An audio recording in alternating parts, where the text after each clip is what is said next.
भारतीय एजेंसियों के कहने पर इंटरपोल ने अब तक 100 से ज्यादा रेड नोटिस जारी किए हैं और 2023 में तकरीबन 29 ऐसे मोस्ट वांटेड क्रिमिनल्स को बाहर से पकड़कर वापस देश लाया गया है और साल 2024 में अब तक की संख्या 19 हो गई है। यानी अभी भी जब कुछ महीने बाकी हैं तो उम्मीद है कि और भी लोग जो वांटेड हैं और देश छोड़कर भाग गए हैं उन्हें वापस लाया जाएगा और ये सब कुछ भारत की एजेंसियों के साथ मिलकर इंटरपोल कर रहा है। इंटरपोल का मतलब होता है इंटरनेशनल क्रिमिनल पुलिस ऑर्गेनाइजेशन। ये भारत और भारत के अलावा तकरीबन 195 देशों के साथ मिलकर काम करने वाली संस्था है।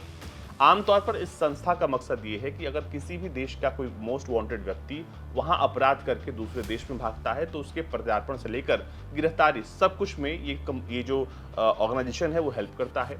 आइए बताते हैं भारत को लेकर क्या अपडेट है। भारत में बताया गया सीबीआई चीफ के द्वारा कि अब तक तकरीबन 29 ऐसे मोस्ट वांटेड लोगों को साल 2023 में इंटरपोल की मदद से वापस लाया गया और साल 2024 में 19 मोस्ट वांटेड लोगों को लाया गया है और अब उन तमाम लोगों के खिलाफ जो भारत छोड़कर भागते हैं उनके खिलाफ कहने पर भारत के रिक्वेस्ट पर इंटरपोल ने रेड नोटिस जारी किया हुआ है और बहुत सारे ऐसे भारत के जो मोस्ट वांटेड क्रिमिनल्स हैं जो भाग चुके हैं देश छोड़कर उन्हें वापस लाने की प्रक्रिया शुरू है या फिर उनकी गिरफ्तारी को लेकर भी काम चल रहा है। सीबीआई के चीफ प्रवीण सूद ने बताया है कि अब इंटरपोल जो है लगातार भारत के साथ मिलकर काम कर रहा है।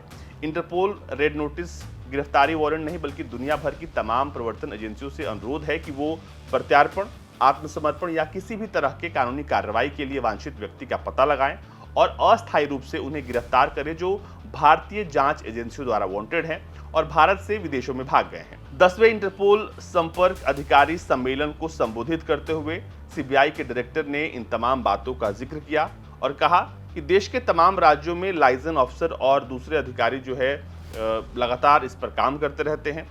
उन्होंने कहा कि अंतर्राष्ट्रीय अपराध और संगठित अपराधों के खतरों से निपटने के लिए वास्तविक समय में अंतर्राष्ट्रीय पुलिस सहयोग की आवश्यकता है।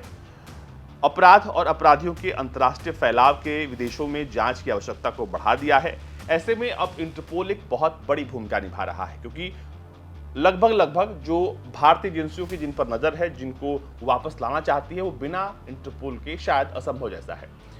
ये दुनिया भर की पुलिस संस्थाओं का एक समझ लीजिए आम भाषा में कि एक संगठन है जो साथ मिलकर काम करते हैं। यहाँ तक कि उन देशों के साथ भी यहाँ पर काम होता है जिनके बीच में राजनयिक रिश्ते नहीं है। मौजूदा परिप्रेक्ष्य में आतंकवाद, अंतर्राष्ट्रीय संगठित अपराध नेटवर्क, ऑनलाइन एक्सट्रीमिज्म, नशीली दवाओं के अवैध प्रसार, हथियारों की तस्करी, साइबर अपराध, ऑनलाइन बाल यौन शोषण, मानव तस्करी, जीव और पर्यावरण अपराध, आर्थिक अपराध, अपराध से प्राप्त जो पैसा होता है उसको वापस लाने के लिए जो है इस वक्त बड़े स्तर पर इंटरपोल काम कर रहा है।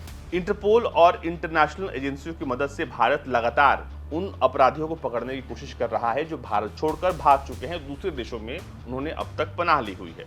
ये जो सम्मेलन हुआ इसमें इंटरपोल चैनल और कॉम्प्लेक्स इंटरनेशनल अपराधों की जांच पर ध्यान जो है वो केंद्रित किया गया। इस पूरी बैठक में जर्मनी की तरफ से BKA, अमेरिका की तरफ से FBI, CBI, राष्ट्रीय पुलिस एजेंसी जो जापान की है, इसके अलावा ब्रिटेन की राष्ट्रीय अपराध एजेंसी और चिली की PDI और नेपाल पुलिस के वक्ताओं ने भाग लिया। इसमें इस बात पर बहुत गहरा मंथन और चिंतन हुआ कि कैसे जो देश के अपराधी हैं जो बाहर चले गए हैं उन्हें कैसे वापस लाया जाए। अब बताते हैं इंटरपोल के बारे में। इंटरपोल जो है वो एक अंतर्राष्ट्रीय संगठन है जिसका पूरा नाम है इंटरनेशनल क्रिमिनल पुलिस ऑर्गेनाइजेशन और इसमें कुल 196 देश हैं। इनका मकसद ये है कि दुनिया को सुरक्षित बनाया जाए और इसीलिए दुनिया भर की पुलिस एक साथ मिलकर इस संगठन के जरिए काम करती है।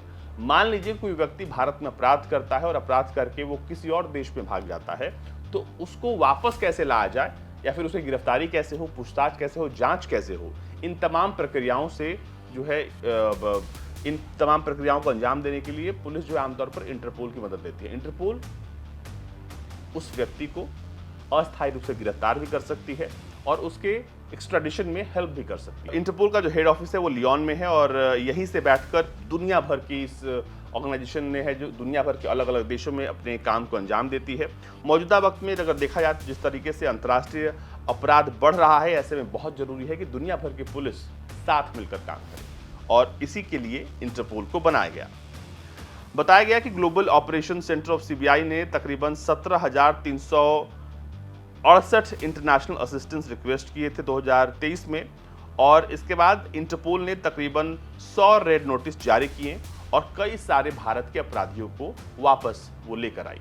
और ये सब कुछ इंटरपोल की मदद से भारतीय एजेंसियां लगातार कर रही हैं। आपको बता दें कि बहुत आम हो गया है भारत में, जब कोई व्यक्ति वित्तीय अपराध करके भी भाग जाता है, फिर उसको वापस लाने की एक पूरी प्रक्रिया होती है, लेकिन उस प्रक्रिया में इंटरपोल का भी सबसे अहम योगदान होता है।